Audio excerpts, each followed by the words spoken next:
The room is quiet, but something inside the child is loud. Not with sound, but with weight. A heaviness that learns early how to stay invisible. Some children grow up understanding that emotions are safest when they are folded inward, tucked away like letters never sent. They smile when expected. They nod when spoken to. They become experts at appearing fine, and over time, that quiet skill becomes a way of life. This is the psychology of children who hide their emotions. Not because they are distant, not because they lack feeling, but because somewhere along the way, they learned that showing what lives inside can cost something. Safety, love, stability. So they adapt, silently, carefully, until the habit of holding becomes a part of who they are. Often it begins without words. A raised eyebrow, a sigh that fills the room. A moment when a feeling is met with discomfort instead of curiosity. Children are observant long before they are articulate. They notice which emotions are welcomed and which ones make the air tense. They learn what creates connection and what creates distance. And slowly, they shape themselves to fit what feels survivable. In many homes, there is no cruelty, only busyness, exhaustion, unspoken rules. Parents who love deeply but are overwhelmed. Caregivers who never learned how to sit with their own emotions, let alone someone else's. In these spaces, feelings are not punished, they are simply not held. And the child, sensitive and intuitive, fills in the silence with conclusions of their own. They begin to believe that emotions are burdens, that sadness makes others tired, that anger disrupts harmony, that fear is inconvenient. So they do what children always do to stay close to love. They adapt, they internalize, they become the easy child. The one who doesn't ask for much, the one who doesn't cause trouble, the one who feels deeply, but quietly. Psychologically, this pattern is not repression in its harshest form. It is protection. The nervous system learns that emotional expression does not lead to relief, but to disconnection. Over time, the body chooses containment over release. Muscles tighten, breath shortens, tears pause behind the eyes. What is felt is not erased, it is stored. These children often grow into observers. They read rooms instinctively. They sense shifts in tone before words change. They become skilled at monitoring others while losing touch with themselves. This hyper-awareness is praised, called maturity, called wisdom beyond years. But beneath it is a child who learned that their inner world must be managed alone. There is often a defining moment, though it may not look dramatic from the outside. A time when vulnerability was met with dismissal. A moment when a truth was laughed at. Or a day when there was simply no one available to listen. The child remembers not the event, but the feeling. The subtle closing, the decision to stop reaching outward. Over time, this decision hardens into identity. I'm not emotional. I'm strong. I don't need to talk about it. These are not traits, they are adaptations. Emotional self-sufficiency becomes a shield. And like all shields, it protects and isolates at the same time.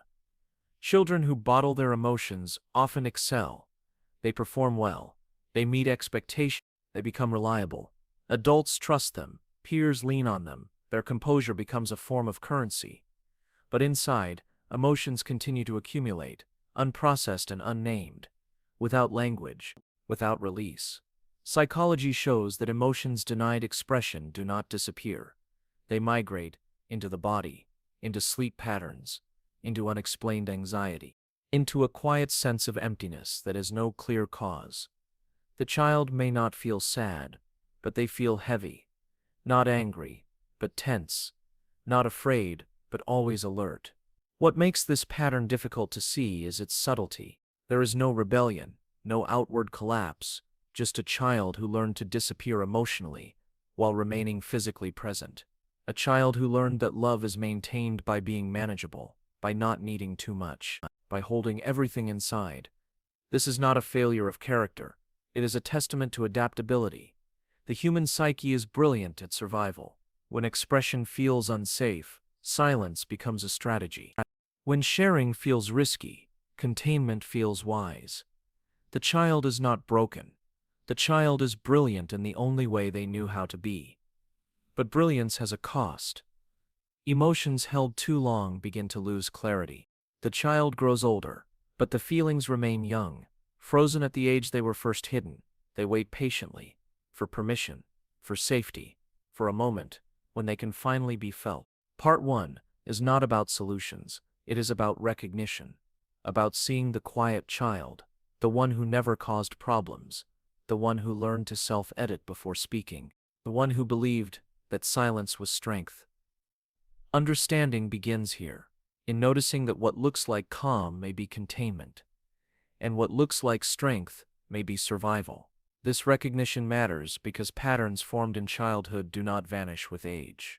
They echo softly through adulthood, shaping relationships, communication, and the sense of self.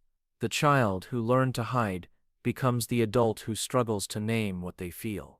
The bottle remains sealed, not from stubbornness, but from habit. Awareness does not demand change yet. It only asks for gentleness, to look back without judgment, to understand that silence once had a purpose, and that every unspoken emotion was an attempt to stay connected, to stay safe, to belong. Nothing in this story is accidental, and nothing about it is weak, shameful, or wrong, even when it has been misunderstood for years by others, and by themselves quietly. The roots of emotional hiding are rarely loud. They grow quietly, beneath daily routines, inside moments that seem ordinary at the time. Psychology understands these roots, not as singular events, but as climates. Emotional climates in which a child learns what is allowed to exist and what must be restrained. Many children who bottle their emotions grow up in environments where feelings are minimized rather than explored. "You're fine. It's not that serious. Don't cry." These phrases are not cruel, they are often inherited, passed down through generations that survived by staying functional, not expressive. In these homes, emotions are seen as interruptions rather than information. The child learns that feeling deeply is inconvenient. Other children grow up in emotionally unpredictable spaces, caregivers who shift between warmth and withdrawal, affection that feels conditional. In these environments, emotional expression becomes a risk. A child never knows which version of the adult they will meet. So they learn to monitor, not express, to stay neutral, to avoid becoming a trigger. Emotional hiding becomes a form of emotional intelligence shaped by necessity. Attachment theory explains this pattern gently. When a child's emotional needs are inconsistently met, the nervous system adapts by self-regulating in isolation. This is not emotional coldness. It is emotional self-reliance developed too early. The child learns not to reach outward, because reaching does not reliably bring comfort. So the need turns inward instead.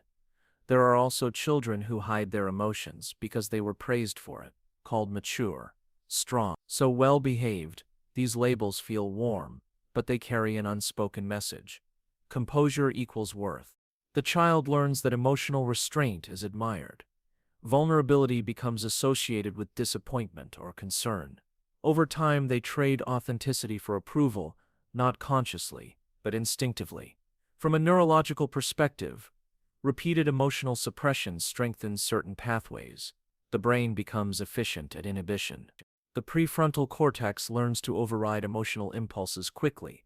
This can look like impressive control. But control is not the same as processing. Emotions that are overridden are not integrated. They remain unresolved, stored in the limbic system, waiting for conditions that feel safe enough to surface. This creates an internal split. On the surface, calm; beneath it, accumulation. The child may not even recognize this tension as emotional. It becomes baseline, normal. They grow accustomed to carrying feelings without language, without release, without witnesses. Inner conflict begins early. There is a part of the child that still wants to be seen, to be held emotionally, and another part that has learned that wanting is dangerous. This conflict is quiet but persistent. It shows up as confusion about needs, as guilt for feeling too much, as shame for feeling anything at all. Children who bottle emotions often struggle to identify what they feel. This is not a lack of depth. It is a protective distancing. Psychology refers to this as allothymia in some cases, a difficulty in recognizing and naming emotions. But beneath the terminology is a simple truth. Emotions that were never mirrored cannot be easily named. Without reflection, feelings remain blurred. The body often becomes the messenger: headaches, stomach pain, fatigue, anxiety without a clear source. The child may be labeled sensitive or stressed, when in reality, their emotions have simply lost a direct outlet. The nervous system carries what the voice never could. Resistance to expression strengthens with time. By adolescence, emotional hiding feels natural, even virtuous. Sharing feels awkward, unsafe, exposing. The child may believe they are private, reserved, independent, and they are. But this identity is built on years of emotional self-containment that once served a purpose. There is often a deep fear beneath the resistance, a fear of overwhelming others, a fear of being misunderstood, a fear that once emotions begin, they will not stop. Bottling becomes a way to maintain control, to prevent emotional overflow that feels unpredictable and unmanageable. Psychology does not frame this as dysfunction, it frames it as adaptation. A nervous system shaped by experience. A pattern reinforced by safety. The issue is not that emotions were hidden. The issue is that they were hidden alone. As these children grow, relationships can feel complicated. Intimacy requires expression. Trust requires vulnerability. But vulnerability was once learned as unsafe. So connection becomes cognitive rather than emotional. Deep conversations may happen, but feelings remain filtered. Love is present, but guarded. Care is shown through action, not words. The turning point often does not come dramatically. It arrives quietly as exhaustion. The bottle becomes heavy. The effort of holding becomes noticeable. There is a sense of emotional distance that no longer feels protective, but lonely. A realization that strength without softness becomes isolation. This is where awareness deepens. Not as self-blame, but as understanding. The child who hid emotions did so wisely. With the tools available at the time, the adult who still hides may simply be carrying an old strategy into a new context where it is no longer needed. Part 2 is about origins and inner conflict. About seeing emotional hiding, not as a flaw, but as a history written into the nervous system. To understand this pattern is not to force change. It is to soften the internal resistance. To acknowledge that silence once kept something important intact, and that what was once necessary may now be ready to be gently questioned, not erased, but understood with compassion and patience. Healing for children who learn to hide their emotions does not arrive as a breakthrough. It arrives as a soft permission, a slow loosening, a quiet shift in the inner landscape where feelings were once managed in silence. The turning point is often subtle, not a decision, but a noticing, a moment when emotional numbness feels heavier than emotional risk. When distance no longer feels like safety, but like loss, the realization does not come with urgency. It comes with curiosity, a gentle wondering about what has been held for so long. Psychologically, this stage is about integration, not expression. The goal is not to speak everything. It is to feel without fear. Emotions that were once hidden do not demand attention all at once. They emerge in fragments, in sensations, in quiet realizations that something matters more than previously admitted. The nervous system begins to recalibrate. When safety is present, even internally, the body allows feeling to surface in tolerable doses. This is why healing is slow, why it must be. Emotions that were stored without witnesses need time to be felt with steadiness. Rushing would recreate the original danger. Many adults who once hid their emotions describe a strange unfamiliarity with their inner world. Feelings appear vague, blended, difficult to trust. This is not regression, it is reintroduction. Like meeting parts of oneself that were never allowed to speak. There is awkwardness here, uncertainty, a sense of learning a new language without grammar. Inner resistance may still appear. A voice that says emotions are indulgent, that vulnerability is unnecessary, that silence is easier. This resistance is not an enemy. It is the echo of protection, a reminder of what once worked.